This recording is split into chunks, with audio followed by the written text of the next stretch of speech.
Hello everyone, स्वागत है आप सभी का हमारे चैनल इंडियंस बायोलॉजी हब में।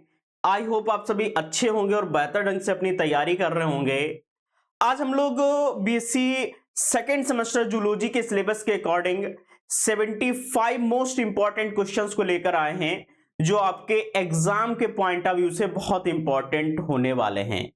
मोस्टली ये जो क्वेश्चंस आज आप पढ़ने वाले हैं, क्योंकि आज 16 डेट है और आप सभी का एग्जाम है जूलॉजी का, और आप इन 75 क्वेश्चंस को एक बार प्रैक्टिस कर लेंगे, सिर्फ एक बार लेक्चर को देख लेंगे तो आपका काम बन जाएगा।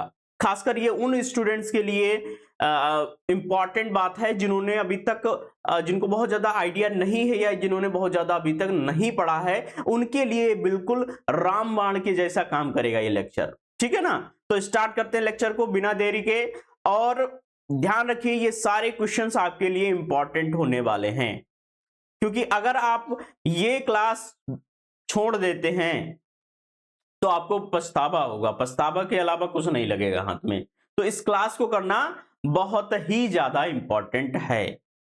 स्टार्ट करते हैं लेक्चर को।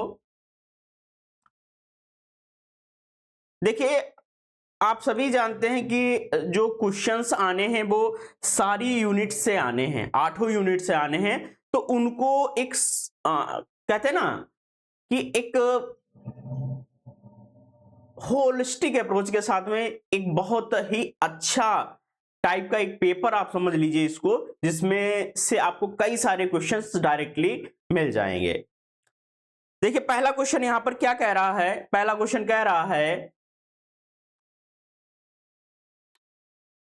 Journal formula of carbohydrate is. Carbohydrate जो होता है वो उसका जनरल फार्मूला क्या होता है। अब जिन भी बच्चों ने पढ़ के रखा है उनके लिए तो बहुत अच्छी बात है, लेकिन जिन्होंने नहीं पढ़ा है तो ध्यान रखें, CH2O whole N, that is called general formula of carbohydrate. ठीक है ना। अगला क्वेश्चन कह रहा है वेयर इज ग्लाइकोजन स्टोर्ड। किस जगह पर ग्लाइकोजन स्टोर होता है, कौन सा प्लेस होता है। तो ध्यान रखिएगा, लिवर एंड मसल्स में जो ग्लाइकोजन होता है वो क्या होता है, स्टोर होता है, संरक्षित रहता है। अगला क्वेश्चन देख लेते हैं बच्चों। अगला क्वेश्चन क्या कह रहा है, कह रहा है which type of carbohydrate maltose is. कि जो माल्टोज है वो किस प्रकार का कार्बोहाइड्रेट है, मोनोसेकेराइड है, डाइसेकेराइड है, पॉलीसेकेराइड है, किस प्रकार का सेकेराइड है माल्टोज। बच्चों ये बात पूछी जा रही है। तो माल्टोज बेटा डाइसेकेराइड है। ऑप्शन नंबर बी क्या हो जाएगा आपका राइट आंसर यहां पर हो जाएगा। नेक्स्ट क्वेश्चन देखिए क्या कह रहा है, which of the following is a mono unsaturated fatty acid. कि कौन सा ऐसा जो एग्जाम्पल दिया गया है वो मोनो अनसैचुरेटेड फैटी एसिड है। जो मोनो अनसैचुरेटेड फैटी एसिड है वो क्या है,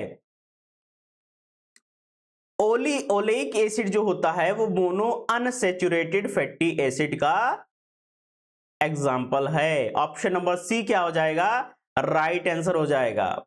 अगला क्वेश्चन क्या कह रहा है, which of the following lipids is known as good cholesterol. ठीक है, जो कौन सा ऐसा लिपिड है जिसको हम लोग गुड कोलेस्ट्रॉल के फॉर्म में देखते हैं। तो गुड कोलेस्ट्रॉल की फॉर्म में हम लोग HDL को देखते हैं। ठीक है, HDL को। ऑप्शन नंबर बी क्या हो जाएगा राइट आंसर हो जाएगा। अगला क्वेश्चन कह रहा है which of the following disease is caused by protein deficiency. ठीक है, कौन सी ऐसी डिजीज होती है जो प्रोटीन डेफिशिएंसी के कारण होती है। तो क्वाशिकर जो डिजीज होती है वो कैसे होती है, प्रोटीन डेफिशिएंसी के कारण होती है। ठीक है ना। और ये क्लास यूट्यूब के बच्चों के लिए है, ना कि लाइव क्लास के बच्चों के लिए। उनको हम मोस्ट इंपॉर्टेंट क्वेश्चंस बता चुके हैं। ये मोस्ट ऑफ द क्वेश्चंस जो हैं वो हमारे यूट्यूब फैमिली के लिए है। अगला क्वेश्चन देख लेते हैं क्या कह रहा है, व्हाट इज लाइसिन। लाइसिन क्या है, व्हाट इज लाइसिन? लाइसिन क्या है? तो लाइसिन क्या है? एक एसेंशियल एमिनो एसिड है। ऑप्शन नंबर बी क्या हो जाएगा आपका राइट आंसर बच्चों हो जाएगा। लाइसिन क्या है? एक एसेंशियल एमिनो एसिड है। एसेंशियल एमिनो एसिड है, ध्यान रखिएगा, एसेंशियल एमिनो एसिड है। अगला क्वेश्चन देख लेते हैं क्या कह रहा है। ट्राइग्लिसराइड इज ए, ट्राइग्लिसराइड क्या है? ट्राइग्लिसराइड क्या है? एक सिंपल लिपिड है। क्या बच्चों? सिंपल लिपिड है। ऑप्शन नंबर ए क्या हो जाएगा आपका राइट आंसर हो जाएगा, क्योंकि ट्राइग्लिसराइड क्या है? एक सिंपल लिपिड होता है बच्चों। अगला क्वेश्चन देख लेते हैं। अगला क्वेश्चन क्या कह रहा है? अगला क्वेश्चन कह रहा है which of the following is a steroid? Steroid क्या है? इनमें से, इन एग्जांपल्स में से स्टेरॉइड किसको रिप्रेजेंट कर रहा है? तो कोलेस्ट्रॉल क्या होता है? कोलेस्ट्रॉल क्या है? एक प्रकार का स्टेरॉइड है। ऑप्शन नंबर ए क्या हो जाएगा आपका राइट आंसर हो जाएगा। ऑप्शन नंबर ए क्या हो जाएगा आपका राइट हो जाएगा। अगला क्वेश्चन देख लेते हैं। इंजाइम्स आर मेनली, इंजाइम्स मुख्य रूप से क्या होते हैं? तो enzymes are mainly protein. Option number A क्या हो जाएगा बच्चों राइट आंसर आपका हो जाएगा। ठीक है ना। अगला क्वेश्चन देख लेते हैं क्या है। Michaelis Menten constant is represented by, Michaelis Menten constant होता है उसको किस सिंबल से रिप्रेजेंट किया जाता है? तो केएम जो होता है वो माइकलिस मेंटन कांस्टेंट को रिप्रेजेंट करता है। ऑप्शन नंबर ए आपका जो है यहां पर राइट आंसर है। अगला कह रहा है question who introduce the word enzyme? जो वर्ड एंजाइम है, शब्द एंजाइम है, इसको किसने इंट्रोड्यूस किया, किसने बताया बच्चों? तो किसने बताया है? कुहने साहब ने बताया है। कुहने ने क्या किया है? वर्ड एंजाइम को बताया है या समझाया है या रिप्रेजेंट या प्रोड्यूस किया है या इंट्रोड्यूस भी किया है कह सकते हैं। ठीक है, कुहने साहब ने। अगला क्वेश्चन देख लेते हैं। अगला क्वेश्चन कह रहा है what is an apoenzyme? What is an apoenzyme? Apoenzyme क्या है बच्चा? Apoenzyme is a protein part of an enzyme, protein part an of an enzyme. जो एपोएंजाइम है वो क्या है? किसी भी एंजाइम का प्रोटीन वाला भाग होता है। अगला क्वेश्चन कह रहा है non protein part of an enzyme is known as, जो नॉन प्रोटीन वाला पार्ट होता है एंजाइम का उसको हम लोग क्या कहते हैं? दैट इज कॉल्ड, उसको क्या कहा जाता है बच्चों? उसको कहा जाता है cofactor. That is called cofactor. तो आपको याद रखना है जो एंजाइम का प्रोटीन पार्ट होता है दैट इज कॉल्ड एपोएंजाइम, और नॉन प्रोटीन जो पार्ट होता है कोफैक्टर होता है। ठीक है ना। अगला क्वेश्चन देख लेते हैं the enzyme rennet is used for, जो एंजाइम रीनेट होता है वो किस चीज के फॉर्मेशन के लिए यूज होता है? किस एडिबल मटेरियल के फॉर्मेशन के लिए यूज होता है? तो जी चीज जो होता है, जो पनीर होता है उसके फॉर्मेशन में रीनेट नाम का जो एंजाइम होता है वो यूज होता है बच्चों। ऑप्शन नंबर ए क्या हो जाएगा आपका राइट आंसर यहां पर हो जाएगा।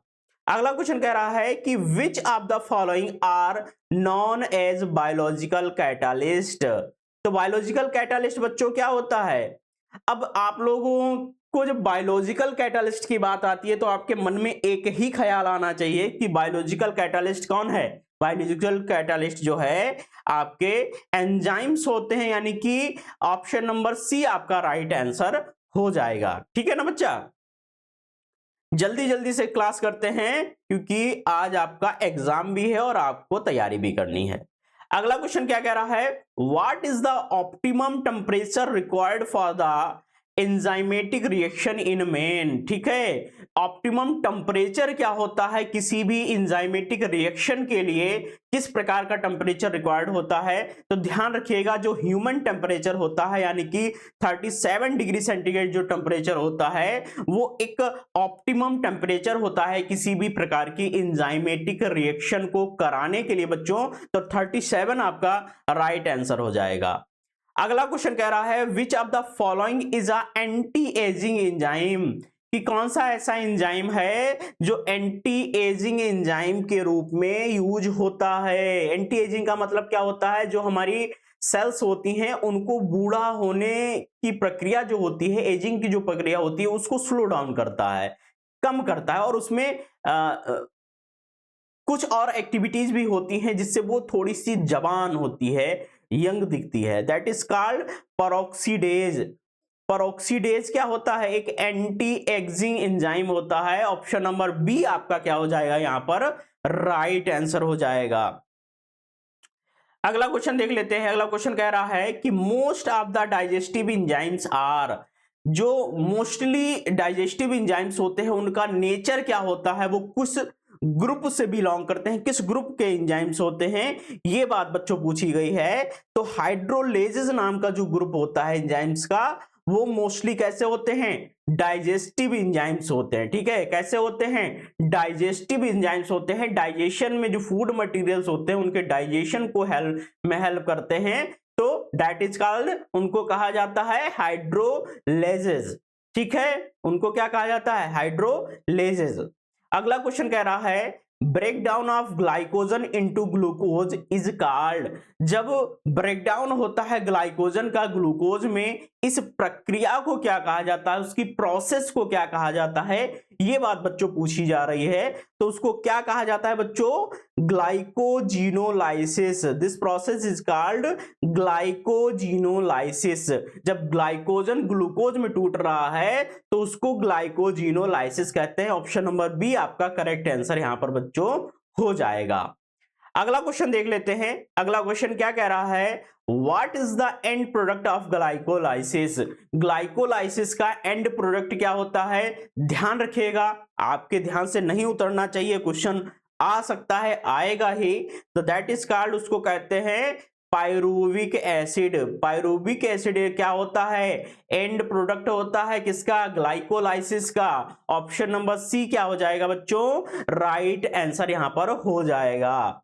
अगला क्वेश्चन कह रहा है कि anaerobic respiration is a type of, anaerobic respiration होता है वो किस प्रकार का टाइप है, किस प्रकार का वो रेस्पिरेशन होता है। तो किस प्रकार का रेस्पिरेशन होता है बच्चों, एनारोबिक रेस्पिरेशन जो होता है वो इनकम्प्लीट ऑक्सीडेशन होता है, इनकम्प्लीट ऑक्सीडेशन होता है। ऑप्शन नंबर बी आपका क्या हो जाएगा बच्चों, यहां पर करेक्ट आंसर हो जाएगा। क्या हो जाएगा, करेक्ट आंसर हो जाएगा। अगला क्वेश्चन देख लेते हैं। अगला क्वेश्चन क्या कह रहा है, अगला क्वेश्चन कह रहा है what is produced when lactic acid is acted upon bye lactic dehydrogenase. ठीक है, तो जो लैक्टिक एसिड है वो एक्ट कर रहा है किसी का, लैक्टिक डिहाइड्रोजिनेज के कारण। तो किस प्रकार की चीजें होती हैं, किस प्रकार की चीजें होती हैं, ये बात पूछी गई है बच्चों। तो क्या हो जाएगा, पायरूबिक एसिड बनता है, पायरूबिक एसिड का फॉर्मेशन होता है। Option number B right answer हो जाएगा। ठीक है, ऑप्शन नंबर बी क्या हो जाएगा, राइट आंसर हो जाएगा। अगला क्वेश्चन कह रहा है द लॉक एंड की थ्योरी वाज पोस्टुलेटेड बाय, जो लॉक एंड की मॉडल है या थ्योरी है वो किसने दी है, किस साइंटिस्ट के द्वारा इसको दिया गया है, प्रपोज्ड किया गया है। तो फिशर साहब है, फिशर साहब के द्वारा लॉक एंड की थ्योरी को प्रपोज्ड किया गया है। ऑप्शन नंबर डी क्या हो जाएगा, राइट आंसर बच्चों हो जाएगा। अगला क्वेश्चन देख लेते हैं। अगला क्वेश्चन क्या कह रहा है, ketone bodies are formed from, ketone bodies जो होती हैं वो किसके द्वारा बनती हैं, कीटोन बॉडीज किसके द्वारा बनती हैं। तो कीटोन बॉडीज जितनी भी बनती हैं वो एसिटिल कोएंजाइम के द्वारा बनती हैं बच्चों, याद रखिएगा, एसिटिल कोएंजाइम के द्वारा बनती हैं। ऑप्शन नंबर सी आपका राइट आंसर हो जाएगा। अगला क्वेश्चन कह रहा है कीटोजेनेसिस occurs in which part of liver cells, कीटोजेनेसिस की जो प्रक्रिया होती है, प्रोसेस जो होती है वो लीवर के किस पार्ट में या किस जगह पर वो प्रक्रिया होती है, ये बात पूछी गई बच्चों, तो क्या हो जाएगा? तो जो माइटोकॉन्ड्रिया होती है उसमें इस प्रकार की प्रोसेस को देखा जाता है। ऑप्शन नंबर सी आपका क्या हो जाएगा? राइट आंसर हो जाएगा। अगला क्वेश्चन क्या कह रहा है? अगले क्वेश्चन को भी देख लेते हैं। अगले क्वेश्चन को भी देख लेते हैं, क्या कह रहा है अगला क्वेश्चन? कह रहा है कि enzymes required for beta oxidation occur in the, ठीक है, एंजाइम की रिक्वायरमेंट होती है बीटा ऑक्सीडेशन के लिए, वो कहां पर, उस प्रकार के जो एंजाइम होते हैं वो किस जगह पर फॉर्मेट होते हैं, ठीक है, किस जगह पर बनते हैं? तो ऑप्शन नंबर आपका डी यहां पर राइट हो जाएगा। कहां पर बनते हैं? माइटोकॉन्ड्रिया में बनते हैं। ऑप्शन नंबर डी क्या हो जाएगा? राइट आंसर हो जाएगा। अगला क्वेश्चन कह रहा है कि what is the RQ value of carbohydrate? जो आरक्यू वैल्यू होती है कार्बोहाइड्रेट की वो कितनी होती है? कितनी होती है बच्चों? 1.0 का मतलब है 1 होनी चाहिए, ठीक है ना। ऑप्शन नंबर ए क्या हो जाएगा? राइट आंसर हो जाएगा। अगला क्वेश्चन कह रहा है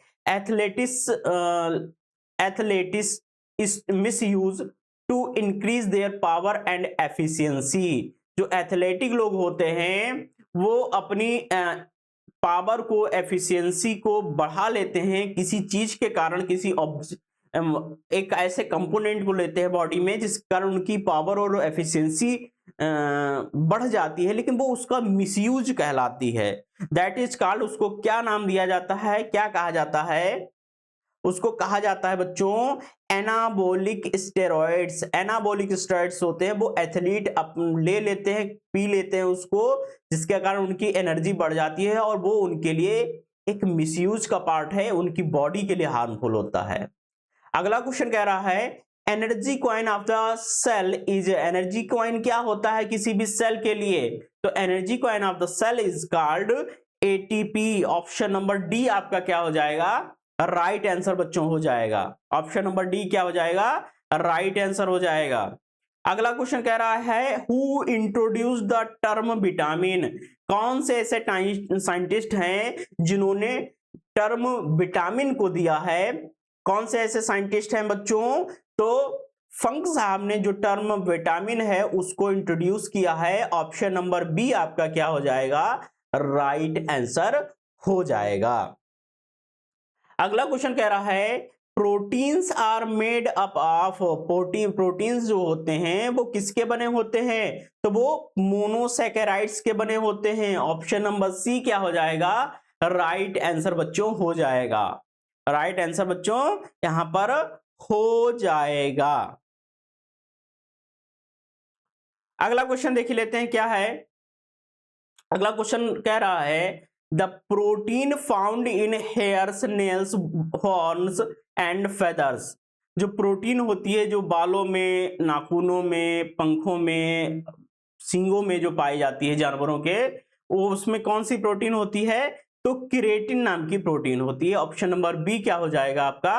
राइट आंसर यहां पर हो जाना चाहिए। अगला क्वेश्चन कह रहा है which from which amino acid urea is produced? कौन सा एमिनो एसिड यूरिया प्रोड्यूस करता है? कौन सा एमिनो एसिड प्रोड्यूस करता है बच्चों? तो आर्जिनिन जो नाम का एमिनो एसिड होती है वो यूरिया प्रोड्यूस करती है। ऑप्शन नंबर ए आपका क्या हो जाएगा? राइट आंसर बच्चों हो जाएगा, ठीक है ना। अगला क्वेश्चन कह रहा है conversion of ATP to ADP result in the release of, ठीक है, एटीपी से एडीपी बन रहा है तो किसका रिलीज होगा बच्चों? एनर्जी का रिलीज होगा। ऑप्शन नंबर सी क्या हो जाएगा? राइट आंसर हो जाएगा। अगला क्वेश्चन कह रहा है surplus amino acid in the body are broken down to form urea in, ठीक है, कहां पर यूरिया फॉर्मेट करता है? किस जगह पर करता है बच्चों? तो किस जगह पर करता है? लीवर में करता है। ऑप्शन नंबर बी क्या हो जाएगा? राइट आंसर हो जाएगा। अगला क्वेश्चन क्या कह रहा है which of the following is the initiation codon for protein synthesis? Protein synthesis के लिए इनिशिएशन कोडॉन कौन सा होता है? ध्यान रखिएगा बच्चों, AUG। ठीक है, AUG is a initiation codon is for protein synthesis. अगला क्वेश्चन क्या कह रहा है? The site for protein synthesis is, protein synthesis की साइट क्या होती है? That is ribosome. Option number A is a right answer. ठीक है ना, राइट आंसर यहां पर राइबोसोम हो जाएगा। अगला क्वेश्चन देखिए क्या कह रहा है? Which of the following is known as ascorbic acid, किसको एस्कॉर्बिक एसिड के नाम से भी जानते हैं? ये बात बच्चों पूछी गई है, तो क्या हो जाएगा? Vitamin C is also known as ascorbic acid. अगला क्वेश्चन कह रहा है deficiency of which vitamin cause pellagra, कि किस विटामिन की कमी के कारण पेलिग्रा डिजीज होती है? तो निकोटिनामाइड या नियासिन या B3 के कारण क्या होती है? पेलिग्रा नाम की डिजीज होती है। ऑप्शन नंबर सी हो जाएगा आपका राइट आंसर। ठीक है, ऑप्शन नंबर सी क्या हो जाएगा? राइट आंसर हो जाएगा बच्चों। अगला क्वेश्चन कह रहा है, क्या कह रहा है? Which of the following is an acidic amino acid, कौन सा ऐसा एमिनो एसिड है जो एसिडिक एमिनो एसिड को रिप्रेजेंट करता है? तो glutamate is a acidic amino acid. Option number A क्या हो जाएगा आपका? राइट आंसर यहां पर हो जाएगा। अगला क्वेश्चन कह रहा है which of the following base of is absent in DNA, कौन सा ऐसा नाइट्रोजनस बेस होता है जो डीएनए में एब्सेंट होता है, नहीं पाया जाता है? तो उसको यूरेसिल कहते हैं। यूरेसिल क्या होता है? डीएनए में एब्सेंट होता है। ठीक है, डीएनए में क्या होता है? यूरेसिल एब्सेंट होता है।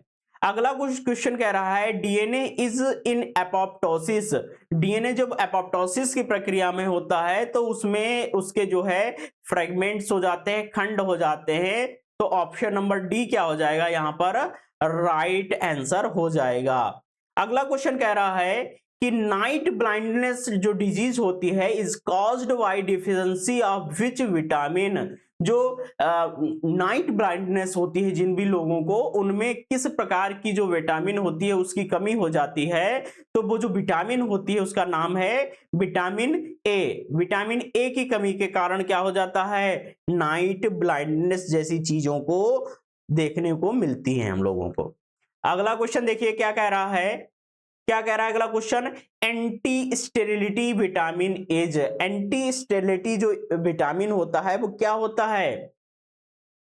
एंटी स्टेरिलिटी जो विटामिन होती हैं वो क्या होते हैं? ये बात बच्चों पूछी गई है। तो ऑप्शन नंबर आपका क्या हो जाएगा? Vitamin E is a anti sterility vitamin. ठीक है, एंटी स्टेरिलिटी विटामिन। अगला क्वेश्चन देख लेते हैं क्या कह रहा है? Calciferol is commonly known as vitamin, calciferol जो होता है उसको क्या कहा जाता है? उसको कहा जाता है vitamin D. Option number D आपका क्या हो जाएगा? राइट आंसर हो जाएगा, क्योंकि विटामिन डी क्या होता है? हमको सूर्य के प्रकाश से प्राप्त होता है। कैल्सीफिरोल होता है वहां पर केमिकल कंपोनेंट जो हमारी बॉडी यूज करती है हमारे हड्डियों के लिए, और बहुत सारे अन्य एक्टिविटीज में भी इसका यूज होता है। अगला क्वेश्चन कह रहा है which vitamin is destroyed by heating, ऐसा कौन सा विटामिन है जो डिस्ट्रॉय होता है, समाप्त हो जाता है, किसके कारण? हीट के कारण। हीट ज्यादा बढ़ने के कारण कौन सा विटामिन डिस्ट्रॉय होता है? तो कौन सा विटामिन डिस्ट्रॉय होता है? Vitamin C is destroyed by the heating. ठीक है, option number C is right answer. Vitamins act as during cellular respiration, cellular respiration के समय पर विटामिन किस तरह से, किस प्रकार से एक्ट करते हैं, उनका एक्ट करने का जो तरीका होता है वो किस तरह का होता है, ये बात बच्चों यहां पर पूछी गई है। तो वो किस तरीके से एक्ट करते हैं? तो वो एक्ट करते हैं किसके समान? कोएंजाइम्स के समान वो एक्ट करते हैं। किसके समान करते हैं? कोएंजाइम्स के समान। अगला क्वेश्चन देख लेते हैं। अगला क्वेश्चन क्या कह रहा है? Which enzyme helps in the curdling of milk, कौन सा एंजाइम जो है हेल्प करता है कर्डलिंग ऑफ मिल्क के लिए? कौन सा एंजाइम हेल्प करता है बच्चों? तो रेनिन नाम का जो एंजाइम होता है वो हेल्प करता है। ऑप्शन नंबर डी क्या हो जाएगा? राइट आंसर हो जाएगा। अगला क्वेश्चन कह रहा है कि which of the following has the highest pH, कि इनमें से जो भी ऑप्शंस दिए गए हैं इनमें से जो हाईएस्ट पीएच जिनका होता है उनकी बात पूछी गई है। तो किसका हाईएस्ट पीएच रहता है बच्चों? जो पेनक्रियाटिक जूस होता है उसका हाईएस्ट पीएच रहता है। ऑप्शन नंबर बी क्या हो जाएगा? राइट आंसर हो जाएगा। अगला क्वेश्चन कह रहा है, क्या कह रहा है? Which of the following has the highest metabolic rate. तो हाईएस्ट मेटाबॉलिक रेट किसमें होती है बच्चों? किस प्रकार के एनिमल्स जो होते हैं जो कि हाईएस्ट मेटाबॉलिक रेट को रखते हैं? तो वो जो हमारे पक्षी होते हैं, एवीज जो होते हैं, बर्ड्स जो होते हैं, वो क्या करते हैं? हाईएस्ट मेटाबॉलिक रेट रखते हैं। ऑप्शन नंबर डी आपका राइट आंसर हो जाएगा। अगला क्वेश्चन कह रहा है, most of the CO2 transported in the blood is, जो अधिकांश CO2 होती है, CO2 जो होती है, कार्बन डाइऑक्साइड जो होती है, वो ट्रांसपोर्ट होती है ब्लड में, किसके द्वारा होती है या किस फॉर्म में होती है? ये बात बच्चों पूछी गई है। किस फॉर्म में होती है, किस रूप में ट्रांसपोर्टेड होती है? तो बाइकार्बोनेट के रूप में। ऑप्शन नंबर बी क्या हो जाएगा? राइट आंसर हो जाएगा। किस रूप में होती है? बाइकार्बोनेट के रूप में। अगला क्वेश्चन कह रहा है, which of the following juice plays a crucial role in fat absorption, कि किस प्रकार का जो जूस होता है जो कि एक क्रूशियल, एक इंपॉर्टेंट रोल प्ले करता है किसमें? एब्जॉर्प्शन ऑफ फैट के लिए। तो कौन सा जूस होता है? तो बच्चों जो बाइल जूस जो होता है, बाइल जूस जो होता है वो एक क्रूशियल रोल प्ले करता है किसमें? फैट के अवशोषण में। ठीक है ना। अगला क्वेश्चन कह रहा है कि who introduce the term physiology. Physiology term को किसने इंट्रोड्यूस किया है, यह बात की गई है। तो जीन फेरल जो साहब हैं, जीन फेरल साहब ने जो टर्म फिजियोलॉजी है उसको इंट्रोड्यूस किया है बच्चा। किसने किया है? जीन फेरल साहब ने। ठीक है ना। जीन फेरल साहब ने क्या किया है? फिजियोलॉजी टर्म को दिया है। आगे देखिए बात करते हैं, आगे बात कर लेते हैं। आगे क्या बात होने वाली है? अगला क्वेश्चन कह रहा है कि which of the following is not a pro enzyme, कि इन एग्जांपल्स में से प्रो एंजाइम को कौन रिप्रेजेंट नहीं करता है? प्रो एंजाइम कौन नहीं है, यह बात बच्चों पूछी गई है। तो रेनिन क्या है? रेनिन एक प्रो एंजाइम नहीं है। ऑप्शन नंबर ए क्या हो जाएगा? राइट आंसर हो जाएगा।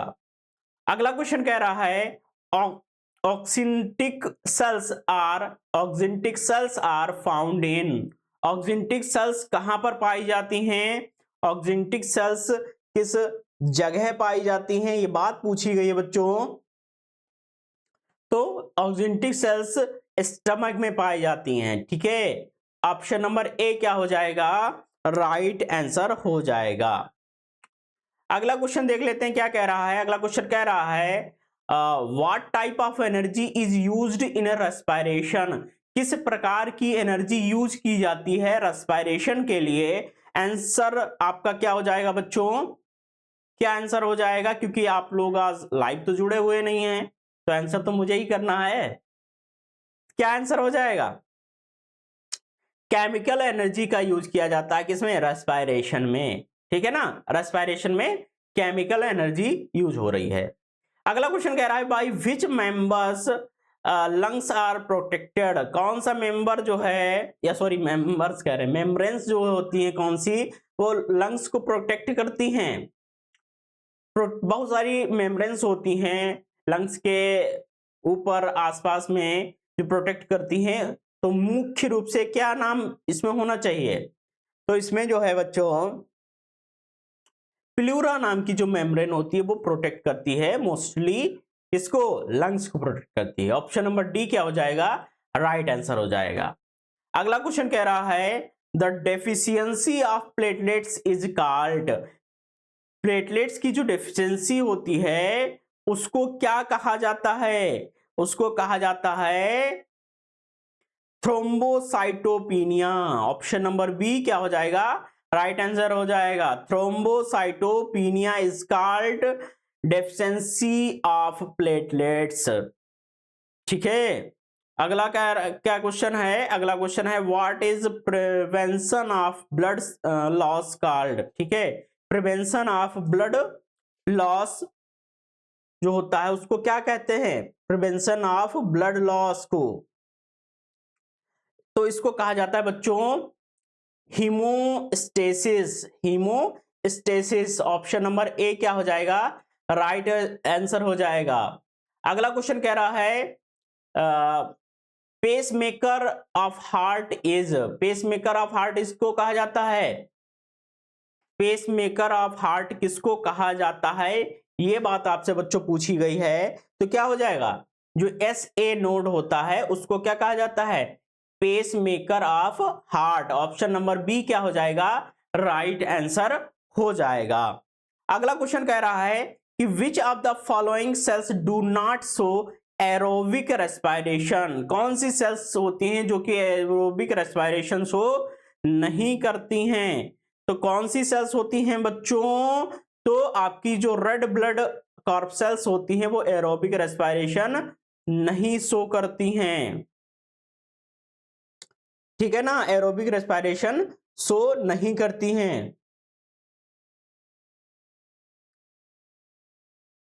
अगला क्वेश्चन देख लेते हैं। अगला क्वेश्चन क्या कह रहा है? अगला क्वेश्चन कह रहा है कि the average pH of blood is. Average pH कितना होता है ब्लड का? तो 7.4 होता है, 7.4 होता है। अगला क्वेश्चन कह रहा है which of the following is involved in blood clotting. तो कौन सा ऐसा ऑप्शन है जो कि ब्लड क्लोटिंग में इन्वॉल्व्ड होता है? फाइब्रिन क्या होता है? ब्लड क्लोटिंग में इन्वॉल्व्ड होता है। ऑप्शन नंबर बी क्या होता है? यहां पर राइट आंसर हो जाएगा। अगला क्वेश्चन क्या कह रहा है? कह रहा है the most toxic excretory product is. The most toxic, सबसे विषैला एक्सक्रीटरी प्रोडक्ट क्या है? तो आप ध्यान रखिएगा क्या हो जाएगा? Ammonia is a most excretory toxic product. ठीक है ना, ऑप्शन नंबर सी क्या हो जाएगा?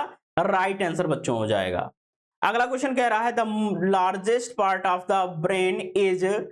जो हमारा माइंड होता है, सिर होता है, उसका सबसे लार्जेस्ट पार्ट कौन सा होता है? ये बात बच्चों पूछी गई है। तो cerebrum is the largest part of brain. ठीक है, cerebrum is a largest part होता है बच्चा। ठीक है ना, लार्जेस्ट पार्ट होता है। अगला क्वेश्चन देख लेते हैं। अगला क्वेश्चन क्या कह रहा है कि nose brain is characteristic of. तो नोज ब्रेन कैरेक्टरिस्टिक जो होता है फिश का भी होता है, रेप्टाइल्स का भी होता है। तो बोथ ऑप्शन सही हैं, both A and B is a right answer. C वाला ऑप्शन आपका सही है। अगला क्वेश्चन कह रहा है कि which hormone is produced during physical and emotional stress. जब हमको स्ट्रेस होता है, कौन सा? फिजिकल और इमोशनल जब स्ट्रेस होता है तो कौन सा हार्मोन रिलीज होता है? कौन सा हार्मोन रिलीज होता है? तो एड्रिनेलिन जो हार्मोन होता है वो स्ट्रेस और फिजिकल कंडीशन में, फिजिकल स्ट्रेस की कंडीशन में रिलीज होता है। ठीक है, अगला क्वेश्चन देख लेते हैं। अगला क्वेश्चन क्या कह रहा है? Which hormone is produced by Leydig cells. Leydig cells के द्वारा कौन सा हार्मोन प्रोड्यूस्ड होता है? कौन सा हार्मोन प्रोड्यूस होता है बच्चों? तो टेस्टोस्टेरोन जो होता है वो लेडिंग सेल्स के द्वारा प्रोड्यूस होता है ना, जो कि सबसे ज्यादा मात्रा में लड़कों में पाया जाता है। अगला क्वेश्चन कह रहा है the largest endocrine gland is. सबसे बड़ी जो एंडोक्राइन ग्लैंड है वो कौन सी है? ये बात बच्चों पूछी गई है, तो कौन सी है? Thyroid is a largest endocrine gland. Thyroid क्या है? एक लार्जेस्ट एंडोक्राइन ग्लैंड है। अगला क्वेश्चन कह रहा है कि which hormone is known as emergency hormone. कौन सा ऐसा हार्मोन है जो कि इमरजेंसी हार्मोन को रिप्रेजेंट करता है, इमरजेंसी के टाइम पर रिलीज होता है? तो adrenaline is a emergency hormone, ठीक है, adrenaline is a emergency hormone. अगला क्वेश्चन क्या कह रहा है, अगला क्वेश्चन कह रहा है what type of reflex is the knee jerk reflex is, कि जो नी जार्क रिफ्लेक्स होता है वो किस प्रकार का रिफ्लेक्स है बच्चों। तो किस प्रकार का रिफ्लेक्स है, स्ट्रेच रिफ्लेक्स। कैसा है, स्ट्रेच रिफ्लेक्स है। ऑप्शन नंबर सी क्या हो जाएगा, राइट आंसर हो जाएगा। अगला क्वेश्चन क्या कह रहा है, who propose the sliding filament theory of muscle contraction. Sliding filament theory जो मसल कॉन्ट्रैक्शन होती है उसको किसने प्रपोज किया है, किसने प्रपोज किया है।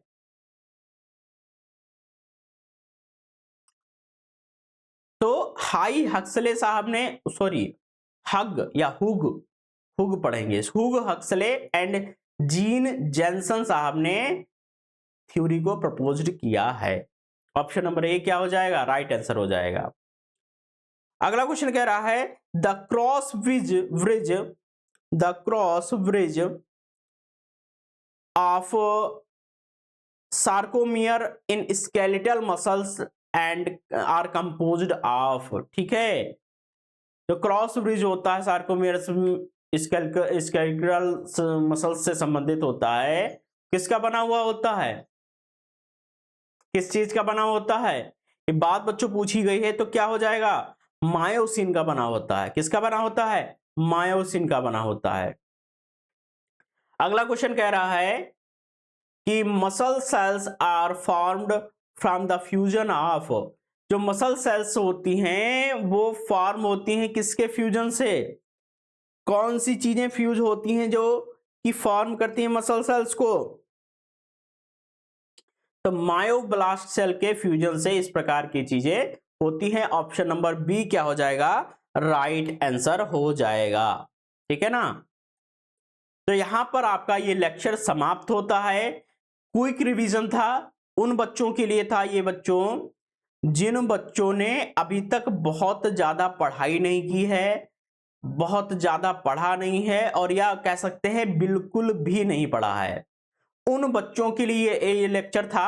और ध्यान रखिए ये सिर्फ हमारी YouTube फैमिली के लिए था, इंपॉर्टेंट था। अगर आप बच्चे अभी YouTube पर आ जाएगा 20-25 मिनट में, जिन भी बच्चों का एग्जाम है 12 बजे से, एक बार इसको देख ले, बहुत सारे क्वेश्चंस मिल जाएंगे डायरेक्टली आपको एग्जाम में, जो कि आप अभी एग्जाम देने वाले हैं, ठीक है। ध्यान रखिएगा, और जो भी चीजें बताई गई हैं उनसे संबंधित कुछ कुछ चीजें देख लेनी हैं।